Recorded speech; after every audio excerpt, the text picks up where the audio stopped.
Good morning बच्चों। आज हम करने जा रहे हैं अपनी वर्कशीट नंबर 51 विषय विज्ञान कक्षा 9 हमारी तिथि 4 नवंबर के लिए। तो चलिए शुरू करते हैं।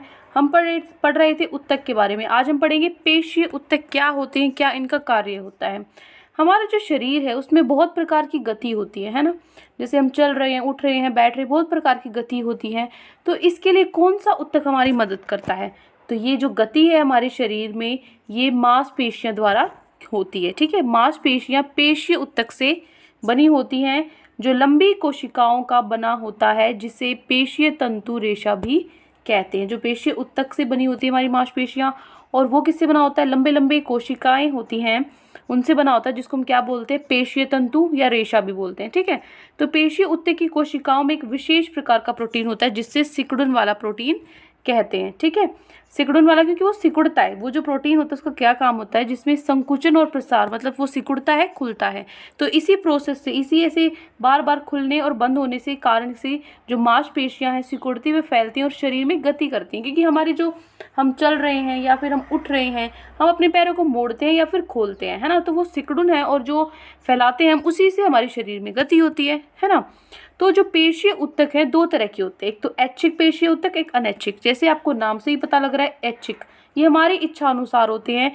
जो पेशियां हम इच्छा अनुसार आवश्यकता पड़ने पर नियंत्रित कर सकते हैं, मतलब हमारे कंट्रोल में होते हैं। जब हम चाहें इनको, इनकी गति करा सकते हैं, और जब चाहें नहीं तो नहीं। ठीक है, तो जैसे हाथ पैर की जो पेशियां हैं, इन्हें कंकाल पेशी भी कहा जाता है, क्योंकि ये भी अधिकतर यहाँ से, ये अधिकतर अस्थियां जो कंकाल है, कंकाल से जुड़ी होती हैं। जो ऐच्छिक पेशीय उत्तक हैं, इसमें क्या होता है, जैसे हमारे हाथ पैर की पेशियां हैं, ये किससे जुड़ी होती हैं? कंकाल पेशी। जो हमारा कंकाल होता है, जो ढांचा होता है हमारा शरीर का, उनमें ये आपस में जुड़ी होती हैं। उदाहरण के तौर पे है जैसे रेखित पेशी। ठीक है, ये क्या होता है? आपको सिर्फ इतना ध्यान रखना है ऐच्छिक पेशीय उत्तक में कि ये हमारे इच्छा अनुसार, जब हम इनको चाहें, अपने अकॉर्डिंग इसको कंट्रोल कर सकते हैं। ठीक है, जैसे हम अपने हाथ पैर, हम उठ रहे हैं, बैठ रहे हैं, नाच रहे हैं, तो हम जब हमारा मन करता है तभी तो हम ये सब करते हैं, है ना। अपने आप तो होता नहीं रहता। लेकिन जो चीज़ें हमारे इच्छा अनुसार हम नियंत्रित नहीं कर सकते, जो हमारे कंट्रोल में नहीं होती, वो होती है अनैच्छिक पेशी। जैसे कि दिल धड़क रहा है, ठीक है, जो दिल की पेशी है, दिल है, वो अपने आप काम करता है या हम उसको काम कराते हैं? वो अपने आप काम करता है ना। आहार नली है भोजन में, हम सिर्फ मुंह से खाना खाते हैं, वहाँ तक का हमारा काम है, दांतों तक का, कि हम अपने आप दांत चला रहे हैं। लेकिन जो अंदर जब वो खाना जाता है, वो अपने आप होता है, उस पर हमारा कोई भी क्या नहीं है, हमारा कंट्रोल नहीं है। तो ये क्या होगा? अनैच्छिक पेशीय उत्तक क्या होते हैं?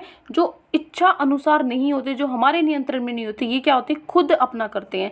खुद जो हमारा शरीर है, शरीर के अंदर खुद इनकी प्रक्रिया होती है। ठीक है, जैसे चिकनी पेशी व हृदयांक पेशी, जो हृदय की जो पेशियां होती हैं, वो इसके अंदर आती हैं। अब देखो, जो पेशीय उत्तक है वो 3 तरह का होता है: रेखित पेशी, चिकनी पेशी, हृदयक पेशी। ठीक है, तो यहाँ पे सबसे पहले देखो रेखित पेशी। रेखित पेशी आपको नाम से ही पता चल रहा है, रेखा की तरह। ठीक है, इस उत्तक की जो कोशिकाएं होती है, लंबी होती है, जैसे लाइन होती है, और बेलन आकार होती है। ठीक है, दिख रहा है आपको, बेलन आकार है, और बहुकेंद्रीय होती है। मतलब जो देखो यहाँ केंद्र एक अगर आप लोगे, तो एक में जो ये आपको ब्लू ब्लू डॉट दिख रही है, 1 2 3, 3 केंद्र हैं। ठीक है, तो बहुकेंद्रीय होते हैं ये, और यह अस्थियों से जुड़ी होती है, और पार्श्व में हल्के तथा गहरे रंग की धारियाँ होती हैं। ठीक है, इसलिए इन्हें रेखीय पेशी भी कहा जाता है। शरीर की सभी अस्थियों के साथ ये उत्तक जुड़ा होता है, जो शरीर गति में सहायक है।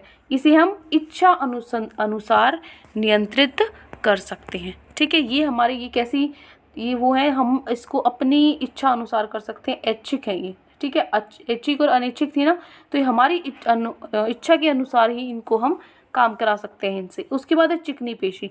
चिकनी पेशी कैसी होती है? ये भी लंबी होती है, शाखा रहित होती है, मतलब इसमें शाखाएं नहीं होती। ठीक है, दिख रहे हैं आपको, अकेला अकेला कोई शाखा नहीं है इसमें, और एक केंद्र, सब में एक केंद्र देखने को आपको मिलेगा। एक केंद्र तथा सिरों से पतली, जो सिर है वहाँ से जो ये पतली होती है, जिसको हम बोलते हैं त्रिकुरूपी होती हैं। ठीक है, इस उत्तक में गहरी हल्की धारियाँ नहीं होती, जिससे इन्हें अरेखीय पेशी उत्तक भी कहा जाता है। इसमें धारियाँ नहीं होती ऐसे, तो इसको, इसलिए इनको क्या, जैसे इसमें धारियाँ होती है ना, हल्के और गहरे रंग की धारियाँ होती हैं, तो धारियों के कारण इनको क्या बोलते हैं?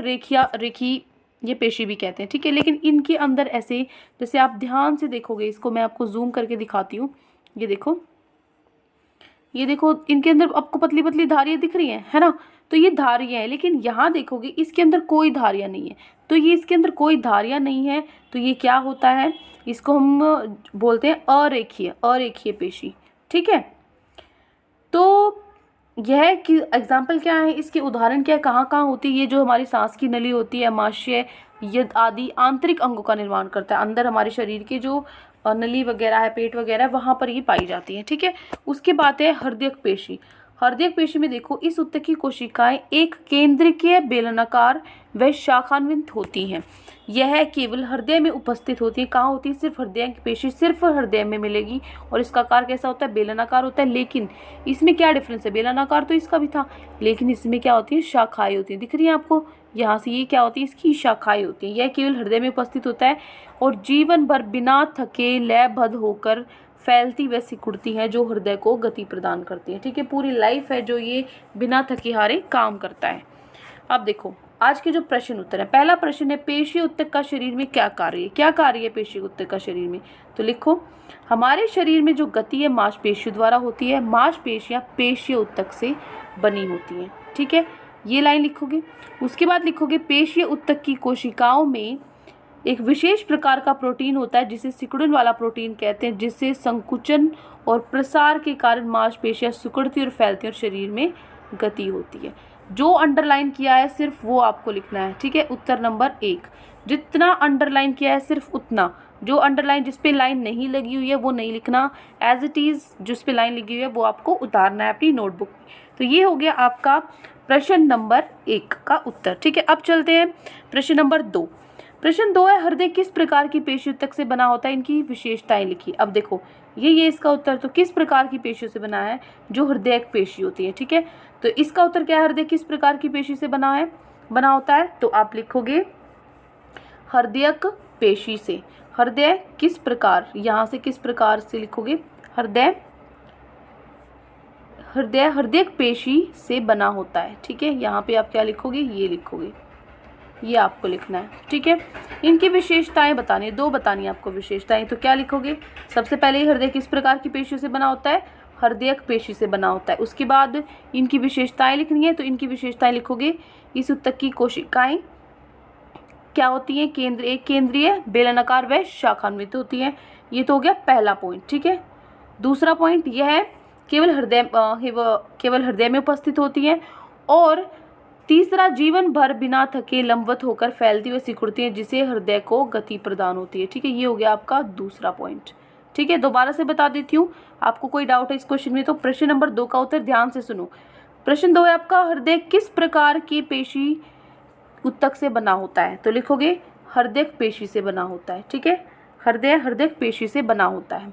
उसके बाद इनकी विशेषताएं लिखी हैं, तो विशेषताओं में लिखोगे पहला पॉइंट, ये बेलनाकार और शाखान्वित होता है, ये लिखोगे पहला पॉइंट। उसके बाद दूसरा लिखोगे, जीवन भर बिना थके लयबद्ध होकर फैलती व सिकुड़ती है, जो हृदय से गति प्रदान करती है, ये हो गया आपका दूसरा पॉइंट। जो अंडरलाइन किया है सिर्फ ये नहीं लिखना केवल हृदय में उपस्थित है, ये आपको कट कर देना है यहाँ से, ये मैंने कट कर दिया जो आपको नहीं दिख रहा। अब इसमें जो आपको दिख रहा है ये आपको लिखना है। ठीक है, ये हो गया आपका उत्तर नंबर 2। उसके बाद है आपका प्रश्न नंबर 3, रेखीय और अरेखीय हृदय पेशी कोशिकाओं में अंतर स्पष्ट कीजिए। तो क्या अंतर है, ये तीनों आपको लिख देने हैं। क्या लिखोगे, रेखीय, चिकनी पेशी और हृदयक पेशी, ये तीनों में आपको अंतर बताना था, तो ये तीनों आपको पूरे लिखने पड़ेंगे। यही अंतर है, क्योंकि ये बेलनाकार का होता है, ये शाखा रहित होता है, ये केंद्रीय बेलनाकार का होता है। ठीक है, दूसरा, इसमें हल्की धारियाँ होती हैं, इसमें धारियाँ नहीं होती हैं, और इसमें आप लिख सकते हो केवल हृदय में होता है। तीसरा, कहाँ पर ये उपस्थित होता है, ये जो हमारा ढांचा होता है, ठीक है, वहाँ पर होता है। ये जो श्वसन नली है, अमाशय है, वहाँ मिलता है, और ये सिर्फ हृदय में मिलता है। ठीक है, तो ये जो तीनों पॉइंट है, फर्स्ट, सेकंड, थर्ड, ये तीनों आपको पूरे लिखने हैं अपने उत्तर नंबर 3 में।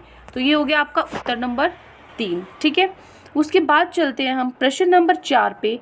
अनैच्छिक पेशीय ऊतक क्या होते हैं और ये कहाँ स्थित होती हैं।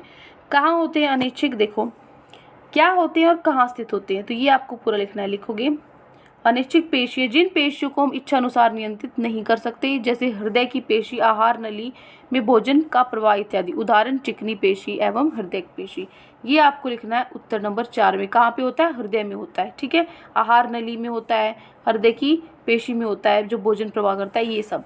तो ये हो गया आपका उत्तर नंबर 4। तो आज ये 4 क्वेश्चन आज आपकी वर्कशीट में गिवन थे। आई होप आपको चारों क्वेश्चन अच्छे से समझ में आ गए हैं। और पूरी वर्कशीट में भी अगर आपको कोई भी डाउट है किसी भी तरह का, तो कमेंट्स में आप हमसे पूछ सकते हैं। और अगर आपको हमारी वीडियो अच्छी लगे तो हमारे चैनल को सब्सक्राइब भी कर सकते हैं। Thank you and have a great day.